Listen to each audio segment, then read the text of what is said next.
Hello, everyone. Scott Cummerall, one-man band here. Before we get into the next Masters of the Musiverse interview, I just want to let you know a couple things. First of all, I'm filming this recording right now on my new camera. So thank you so much for the people that have gone to my GoFundMe page and helped me out there. This is the first purchase of many that will help me continue to do this. So thank you everybody that has donated so far. Now, with the next interview, Craig and I get into talking about a lot of different composers. In fact, I've got a long list here of all the composers we talked about, and I will be linking those composers in the description below. So don't feel like you have to write all these down as we go through. But I would encourage you, after you watch this interview, to go and listen to these composers as a starting point for maybe your prep for the coming school year, or maybe just to expand your ears a little bit. So with that, I hope you enjoy the next Masters of the Musiverse.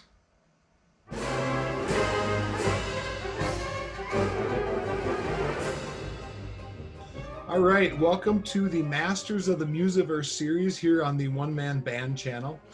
Before we start with our guest today, I'd just like to ask you to subscribe to the channel and visit my Patreon page and see if there's a way you can help me continue this venture. I'm very excited to have Craig Paré here from DePauw University in Indiana, Greencastle, Indiana. Am I right? That's correct. I just want to share real quickly that Craig and I don't actually know each other, except for you went out of your way to send me a very nice email back when I had created a video for my seniors. It actually meant a lot to me because I seek out people that are kind and that are thoughtful. I try to fill my life with them because I think it's so important to be those two things, kind and thoughtful.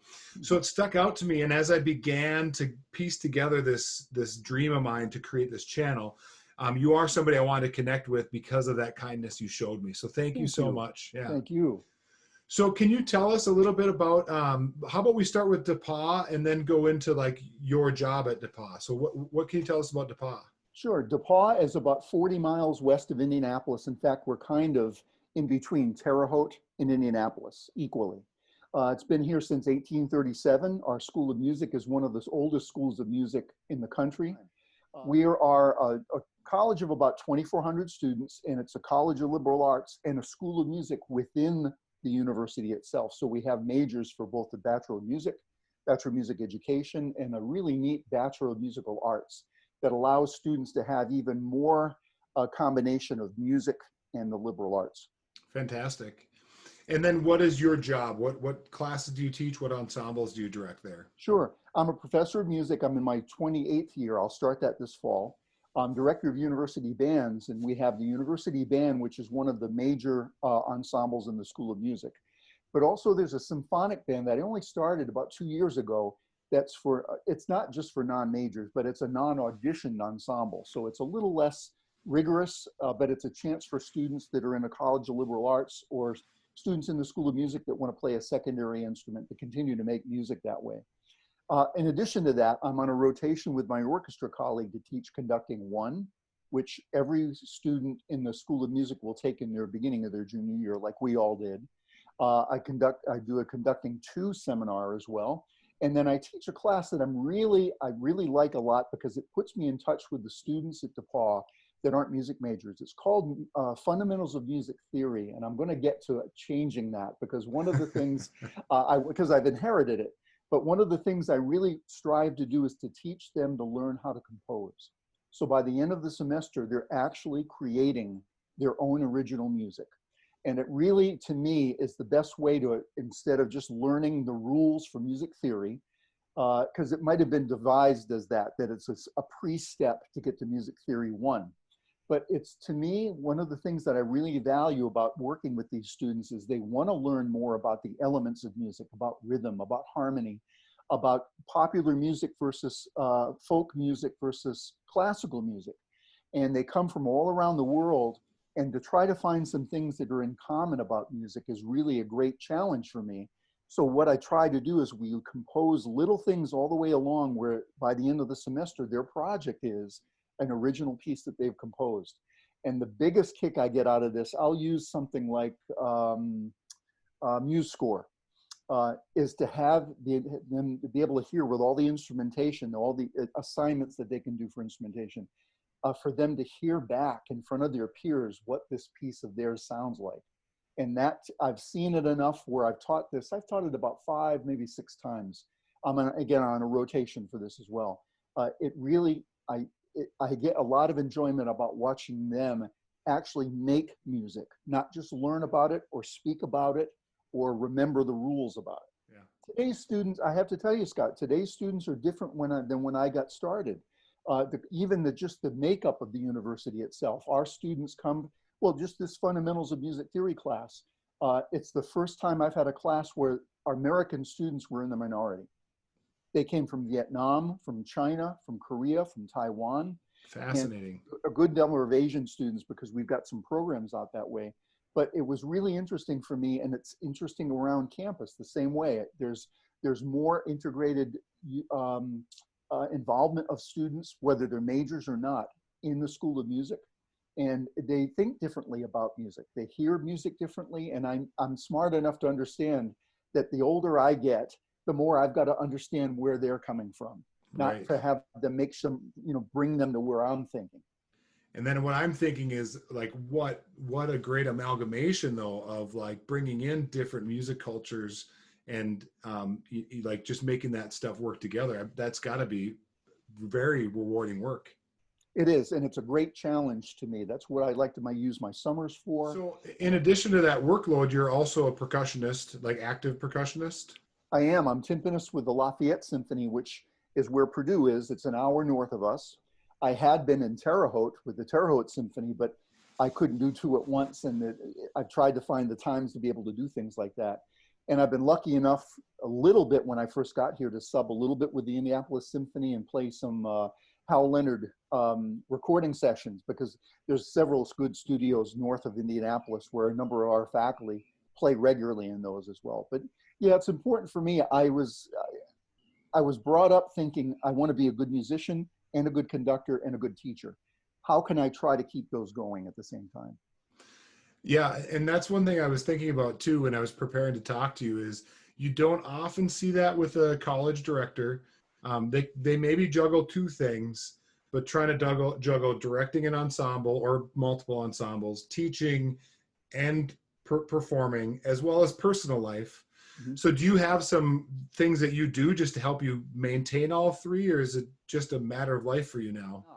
I will be kind of tired and I'll pull myself up and I'll drive that hour and I'll sit behind the timpani and hear the orchestra work, which by the way, gives me a chance to watch another conductor work. Mm-hmm. And it's actually invigorating again. In fact, I have to really turn it off when I get home so I can sleep.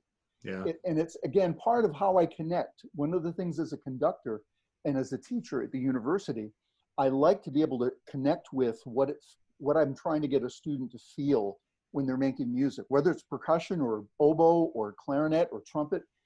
And I feel in my own heart, I feel it's a little more legitimate teaching technique. And I feel closer to them if I know what it feels like for me to do that regularly. And in fact, I want them to know that I'm a regular practicing musician because I think it means something to them. Yeah, I agree with you. And I think playing in ensembles after I've been a conductor has been a much different experience. And I appreciate the opportunities to perform, I think, more now that I'm a conductor. I agree with you. Yeah. All right. So one of the things I really wanted to talk to you about was the idea of bringing composers into your rehearsals and into your performances. It's something I value, and I've noticed from your bio that you obviously do as well. So could you sum up why it's important to you to bring a composer in? We learn a good deal, and I learn a good deal from working with a composer to really understand their point of view, where their musical language is coming from, for how they write what they write. I want to get to that kind of depth because to me, when they start talking about what influences their language, what influences a particular piece, even if it's commissioned or not, what they're striving to be able to say means a lot. And the big shots that we've brought in, it means even that much more. Because I've met a number of composers that write for younger groups. for the middle school and high school groups as well, and also for college level and even professional groups. And it all depends to me on the level of which how do they understand the group that they're writing for. For example, Tanya Leone, a well-known, world-known composer, has written for professional ensembles, but has also written for younger ensembles as well. And I played one of her pieces with our symphonic band. And to me, seeing a composer connect with different levels of musicians and really trying to connect and interact with them and really develop a communication with them. I like to be able to understand that myself, but I do like to bring that to our students.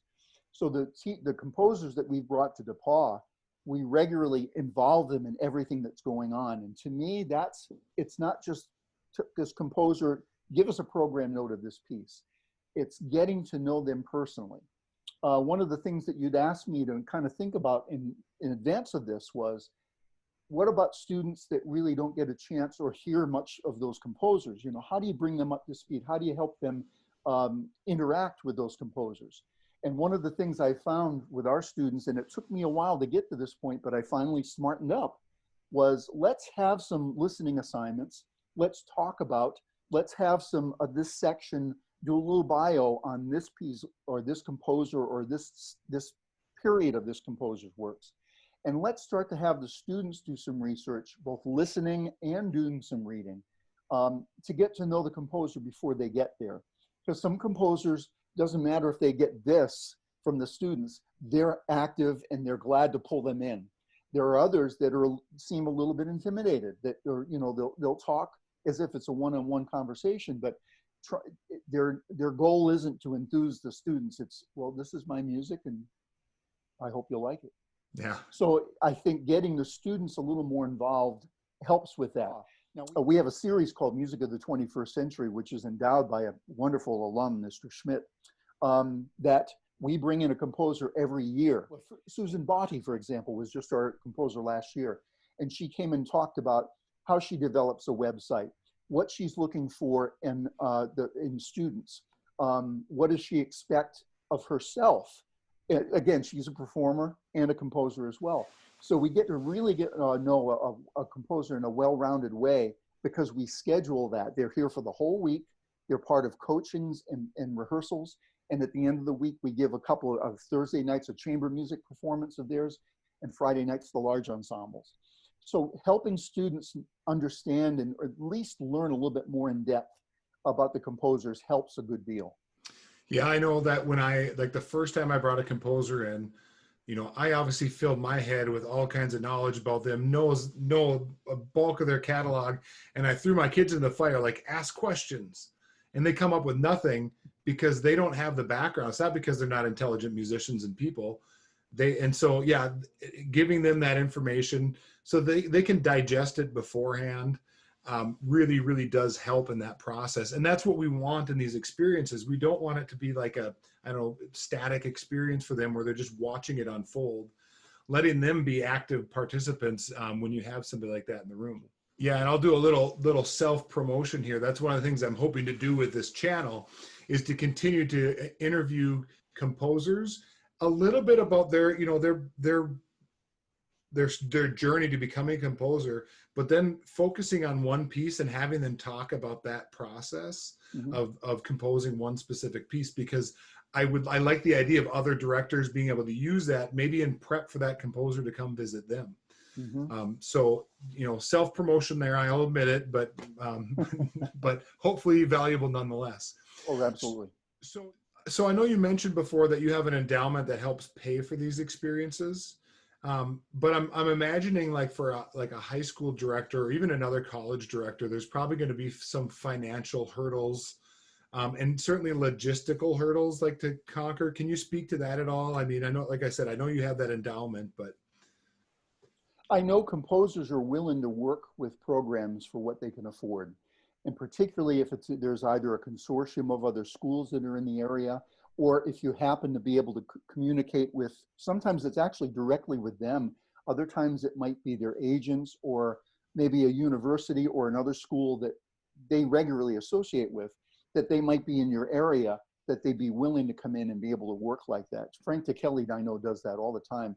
But I'm looking for younger composers as well that are willing to do that as well. Christopher Theophanides, for example, we had him in, and we worked to try to get some of the younger composers in. In fact, as a faculty, we worked to try to find some that were under 30, because we wanted our students to identify with them not only in age, but the styles of music they're performing. So when we communicate with them, let them know where we are, be upfront with them about what we can afford, what we'd like to be able to do. I found right now composers are, it wasn't that they weren't in the past, but I think they're much more aware of what budgets are, about the fact that students at the middle school and high school are hungry to learn, and that they've got a wonderful audience to be able to go in and work for a day with that. Augusta Reed Thomas was doing the same thing. She was with us a number of years ago, but I know she continues to work with school ensembles like that. So I think being right up front with them is important. And I think they're like anybody else, showing an interest in their music, not just, oh, gee, we heard you are, a famous composer, can you come in? But I think it's really, they appreciate that you've given some time over to hearing their music, that your students not only enjoy listening to it, but that they have developed a vocabulary that this is polytonal, or you really like writing for chamber music, or you like the winds and really kind of sparse types of scoring. Catherine Selfelder was like that. She's a younger composer from New England. I know that they like that interest in what they're doing in music, and they make it easy to find, because not only are their websites much better than they used to be, but you can get good recordings on them and communicate regularly with the composers. I've been part of, I'm not sure our budget's going to handle it, but I've been part of right now 3 commissions I want to buy into. And those composers, let me see, Armando Baiolo, Susan Botti, and Luis Serrano Alarcon. We've done a piece of his for cello and wind ensemble. They'll communicate with you within a day. So they'll work to make sure that they're communicating with you. They want to know a little bit more about what your interest is, and they're willing, I think, to work both in time and financially to be able to help schools afford that. Yeah, I think that, you'd hit on this idea that composers, they want their music played, and they want to work with you. And I too would encourage directors to not let any of those barriers, whether it's logistic or financial, to get in your way of starting that conversation. Because a lot of times you'll find some kind of middle ground.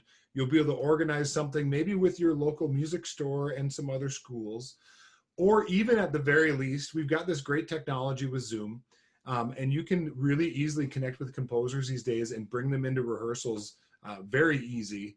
Not quite the same experience, obviously, but still valuable nonetheless to have them in the room with you. Let's get a little bit into the idea of commissions and consortiums. Mm-hmm. Is that something you're actively a part of?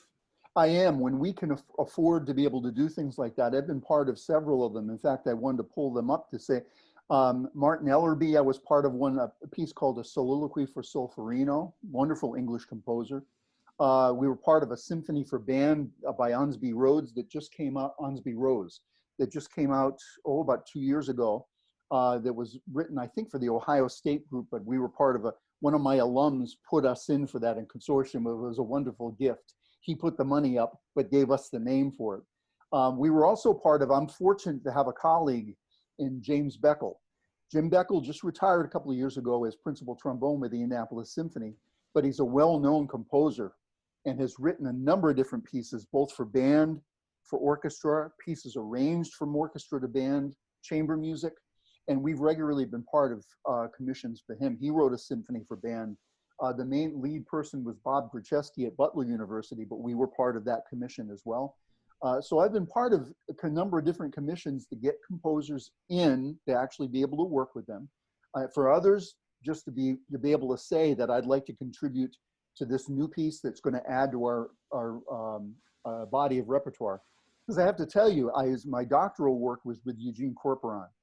And if there's anything that Gene that makes his blood pump and his heart beat, it's getting new music out for repertoire for band and for wind ensemble, and getting it recorded so the world can hear it.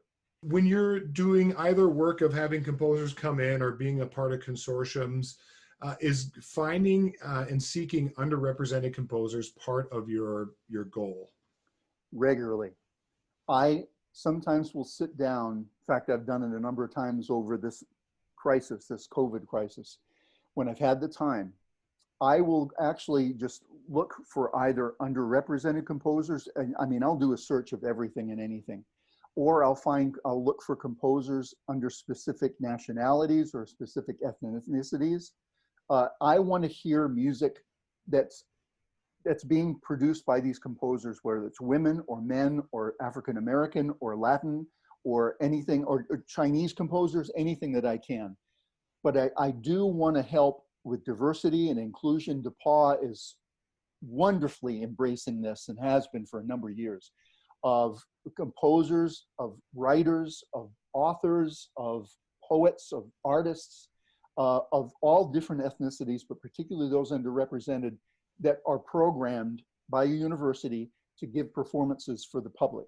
Because we feel at a university level, and I know a number of my other colleagues who at other universities, we are a resource for the public to hear music of underrepresented composers and of artists and of poets. Because we're here to not only help our students learn, but it doesn't depend on the bottom line of how many tickets we sell. It's part of our mission to really promote as many types of voices as there are. They want their music to be heard, period.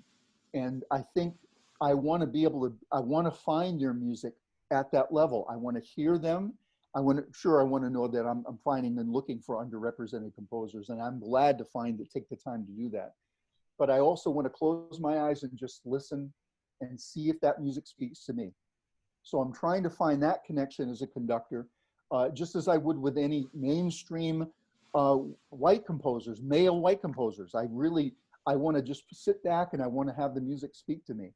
Yeah, and I had to clarify with somebody else when I was talking about this, this very idea that I seek underrepresented composers because I seek them because they're underrepresented, and I want to rectify that as much as I can personally, but I don't play them because they're underrepresented. The music that makes it to my students is good quality music, and that's kind of where the maybe the tragedy in underrepresentation is that great music that can get lost. And so I do think it's a challenge to us to go out there, seek it, and have it played. And there is some work involved in this. I know you mentioned it's a kind of detective work, and it's probably telling that, again, we're talking about underrepresented composers, and it takes work for us to find them. So dedicate yourself, maybe an afternoon, and go on YouTube and find websites and listen to the music. And like you said, let the music speak for itself in the end. Let's get back to talking about working with composers. And I'm just kind of curious, you've obviously worked with a lot of composers. Do you have any real memorable experiences you'd like to share with us? I do. I'm glad you prompted me with that. I can think of three. One of the first ones that comes to mind, Joseph Schwantner was here, I think in 2012. And instead of doing An Evening Stillness or Mountains Rising Nowhere, which were a little tougher for our ensemble, Nick Pilato did an arrangement of a piece of his called New Morning for the World, based on the writings and the speeches of Dr. Martin Luther King. And it's a wonderful setting because Nick captures the beauty of this piece, but not sacrificing anything, turning it into a wind ensemble work. Well, at the end of that week, one of our DePauw alums, who was an advisor to Bush, to President Clinton, to Barack Obama, his name's Vernon Jordan. He's a practicing lawyer and partner in a law firm in Washington, D.C., well-known civil rights advocate. He was here that weekend. So we gave a performance with Joseph Schwantner, listening to our performance with Vernon Jordan doing the narration. And I took Excedrin the whole weekend because we had a dress rehearsal with Joseph Schwantner at the end of that Friday, but we had that one Sunday morning run through with Vernon Jordan. Now, he had done it already. In fact, I listened to his pattern of speech from a wonderful recording I'll recommend to everybody. It's the National Symphony with Leonard Slatkin conducting. for orchestra. And Vernon Jordan's the narrator on that. So I really tried to at least internalize that.